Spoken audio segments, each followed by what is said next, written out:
Pagkatapos ko nga sunduin ng kaibigan ko, eto nandito na kami sa bahay at nakabili na rin kami ng rekado. Syempre magsisimula na kami magluto ng aming pansit-pansitan. Pagpasensyahan na nga lang ninyo na makita ang aking kitchen kasi nga syempre ganito talaga ang itsura ng aking kusina kasing itsura ko, char. Kami nga magkaibigan ay kapag pumunta dito sa bahay ay walang senyorita, kailangan tulong-tulong talaga kami sa gawaing kusina ba. Napaghahalata naman kasi talaga na hindi ako marunong magluto kaya yung mga kaibigan ko sila ang nagluluto, ako lang tagahugas ng pinggan. Kasi nga naman simula pa nung bata ako, hindi talaga ako napapractice na magluto. Ang pinagpapraktisan ko talaga kung paano ako kumain. Syempre naman pag nasa probinsya naman tayo ay wala naman tayong ginawa kundi maglaga ng saging. Kahit pa paano ang saging ay alam ko talaga ilaga yun, syempre naman. Kung hindi naman maglaga ng saging ay magbilad ng palay sa suba, charot. Pero hindi natin may pagkakaila mga kapalangga na noong bata pa tayo, mga 1990s talaga o 1980s talaga, yung mga gawaing bahay halos kaya yung mga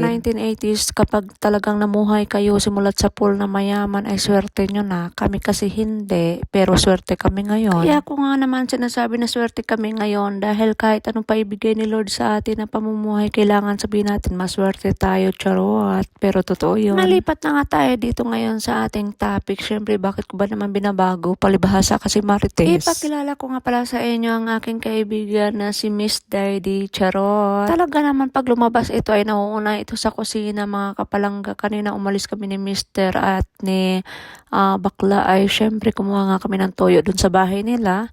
Ayan nga, naiwan nga siya mag-isa dito sa bahay. O diba, kabisado na niya ang bahay. Maswerte ka nga mga kaibigan kapag mayroon kang kaibigan na kagaya nila mga kapalangga. Sa totoo lang, wag nang magpiling rich. Kapag nandito ka nga sa Middle East at nagpiling rich ka, ay kung ako sa'yo, humiga ka na lang sa bahay mo para wala ka nang makakalaban. Ganito nga ang aming buhay dito sa may abha mga kapalangga. O simple lang, pero happy naman. Sa totoo lang mga kamarites, sa totoo lang talaga, wag na po kayo maghanap na kailangan dumami pa kayo pero hindi naman kayo masaya dahil puro kamaritesan lang naman ang gagawin nyo. Kailangan maging kontento lang tayo kahit dalawa tayo o tatlo basta masaya tayo o charot.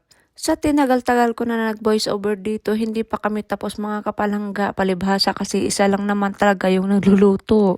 Sila lang naman talaga kasi ang masipag magluto ng aming pagkain at malami pa. Hindi kagaya ko na kapag luto na ay nakaready na yung pinggan. O, diba? Nagyabang pa ako. Hindi pala ako ang nagready ng pinggan. Si bakla pala yun. Yung ibang happy bonding moment po natin, ay abangan nyo po sa ibang video. Kasi nga po, syempre, no, hindi pa tayo sanay mag-edit mga kapalangga. Pagtyagaan nyo na lang ngayon. Maraming salamat nga pala sa mga nagsusuporta at mga nanonood ng aking mga video. Thank you so much. I love you.